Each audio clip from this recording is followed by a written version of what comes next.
Shalom, selamat pagi Bapak Ibu saudara-saudaraku yang dikasihi oleh Tuhan Yesus Kristus. Puji nama Tuhan, di pagi ini kita bertemu lagi dalam program bertumbuh dan berbuah. Itu semua karena kemurahan dan kasih setia Tuhan. Kita semua diperkenankan Tuhan untuk kembali ada, diberikan kesempatan Tuhan untuk menikmati karyanya yang luar biasa. Itu berarti rencana Tuhan belum selesai atas setiap kehidupan kita. Bapak Ibu, sebelum kita mendengarkan sabda kebenaran firman Tuhan di pagi ini, saya menghimbau untuk mengajak Bapak Ibu untuk bisa kembali membagikan program ini untuk siapapun dan dimanapun, sehingga banyak orang terpanggil untuk mencari Tuhan, untuk bertumbuh di dalam kebenaran akan firman Tuhan, untuk hidup benar-benar sungguh di dalam kekudusan dan kebenarannya Tuhan. Mari Bapak Ibu, sebelum kita merenungkan sabda kebenaran firman Tuhan di pagi ini, mari kita satu di dalam doa. Mari kita berdoa. Puji namamu Tuhan, Allah yang hidup, Allah yang kekal, Engkau Allah yang kudus. Terima kasih Tuhan untuk kasih karunia-Mu, untuk kesetiaan-Mu, untuk pengorbanan-Mu bagi setiap kami. Terima kasih untuk anugerah-Mu yang besar bagi kami, sehingga di hari ini Engkau masih berikan kami nafas kehidupan. Engkau masih berikan kami kesempatan untuk memperbaiki hari-hari hidup kami di tengah dunia ini. Untuk itu Tuhan, biarlah kesempatan yang Kau beri bagi setiap kami pakai untuk benar-benar sungguh hidup takut padamu dan firman-Mu, mencari wajah-Mu dan mencintai hadirat-Mu, mencintai kekudusan-Mu.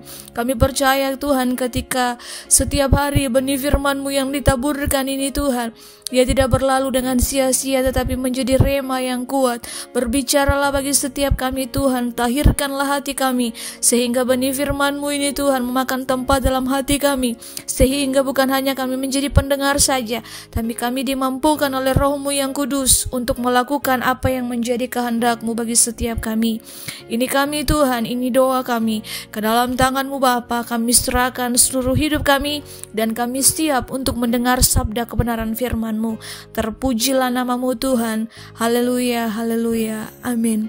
Bapak Ibu saudara-saudaraku yang kekasih di dalam Tuhan Yesus Kristus, karena kemurahan Tuhan saja kita boleh ada di hari ini. Karena kebaikan Tuhan saja kita boleh menikmati semua karya Tuhan yang indah dalam setiap kehidupan kami, kita semua.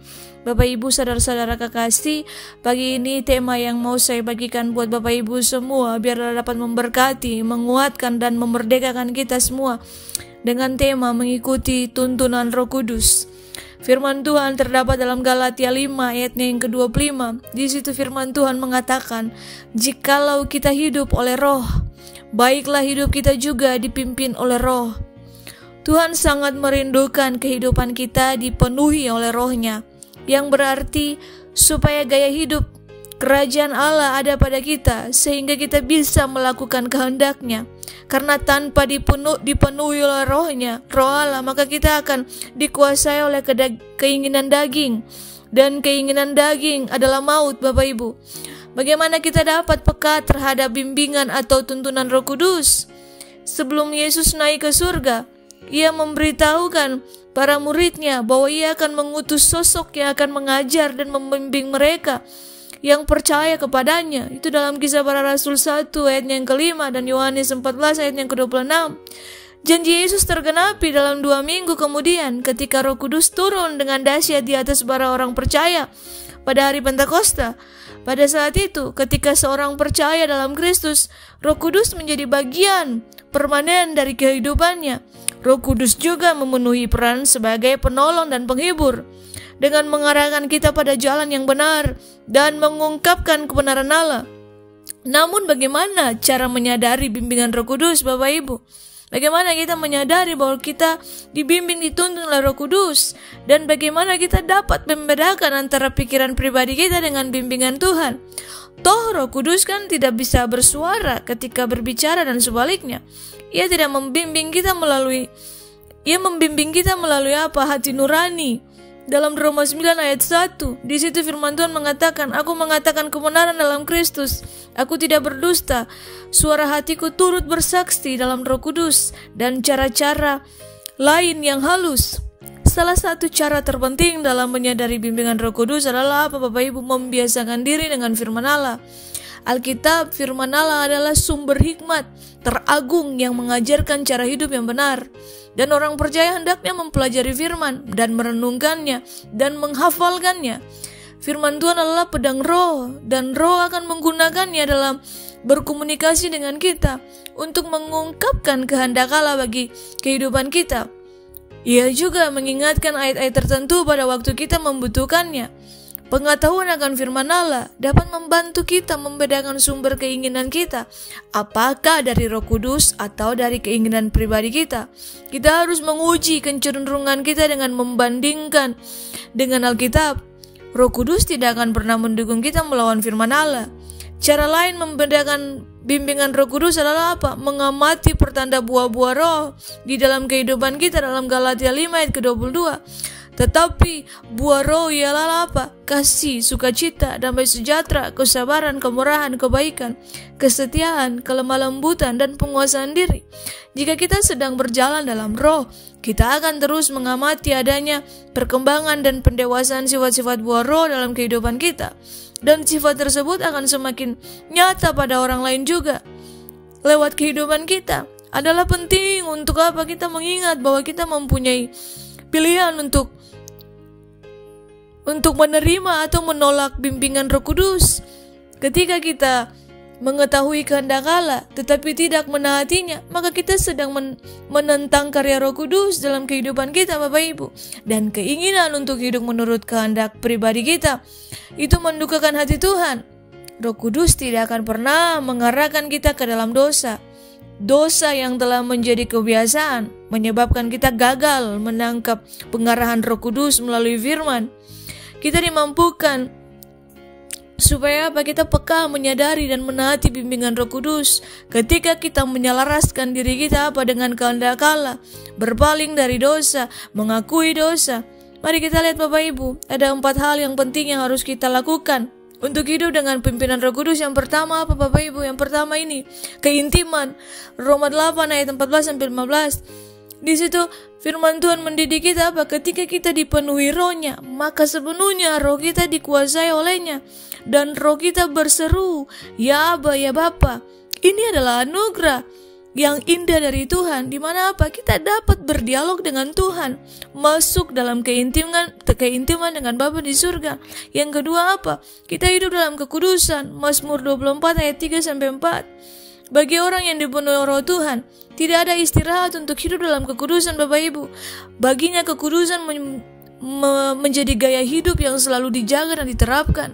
Yang ketiga apa? Kita harus punya karakter yang berbuah dalam 1 Yohanes 3 ayat 9. Ketika kita menerima Kristus sebagai Tuhan dan Juru Selamat secara pribadi, maka pada saat itu pula benih dan sifat ilahi ada dalam hidup kita. Karakter Kristus ada dalam hidup kita, sehingga kita berpotensi untuk memiliki karakter seperti Yesus, dan hidup kita dipenuhi oleh rohnya. Yang keempat apa? Mari kita membawa dampak dari buah-buah Roh Kudus, maka keberadaan kita akan berdampak positif bagi lingkungan sekitar kita. Dan pastikan kita menjadi berkat bagi orang lain. Lewat berenungan firman Tuhan ini, yang singkat ini, mari Bapak Ibu kita benar-benar hidup dalam tuntunan Roh Kudus. Kita benar-benar dipimpin oleh Roh Kudus. Mari jangan kita dukakan hati Tuhan dengan hidup bercela, hidup kita kompromi akan dosa.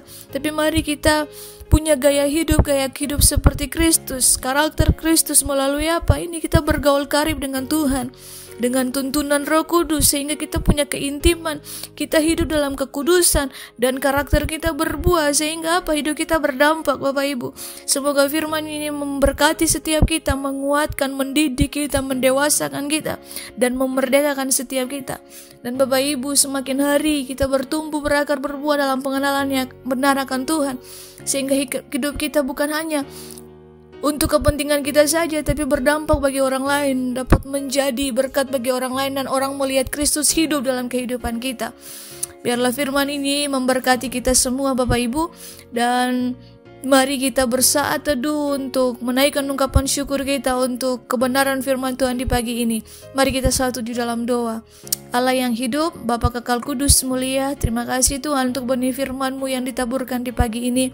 Terima kasih Tuhan, Engkau mengingatkan kami, Engkau mendidik kami untuk kami senantiasa bergaul karib dengan Engkau, mengikuti tuntunan Roh-Mu yang kudus, punya keintiman dengan Engkau, mencintai akan kekudusan, hidup dalam karakter yang berbuah, punya buah-buah roh, dan membawa dampak bagi banyak orang.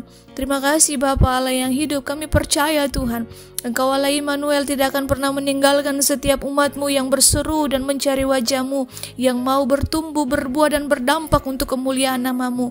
Kami percaya Tuhan, hidup kami diberkati dan hidup kami senantiasa ada dalam penyertaan-Mu, sehingga hidup kami Tuhan senantiasa mempermuliakan nama-Mu. Ini hidup kami, ini ungkapan syukur kami. Ke dalam tangan-Mu Bapa kami serahkan seluruh hidup kami, dan biarlah kehendak-Mu yang terjadi bagi setiap kami. Terpuji-pujilah nama-Mu Tuhan Allah Immanuel dari kekal sampai kekal. Engkau sungguh baik, Engkau Allah yang berjanji bahwa rencana-Mu tidak akan pernah gagal dalam kehidupan setiap umat-Mu. Di dalam nama Tuhan Yesus Allah yang hidup kami berdoa. Haleluya, haleluya, amin.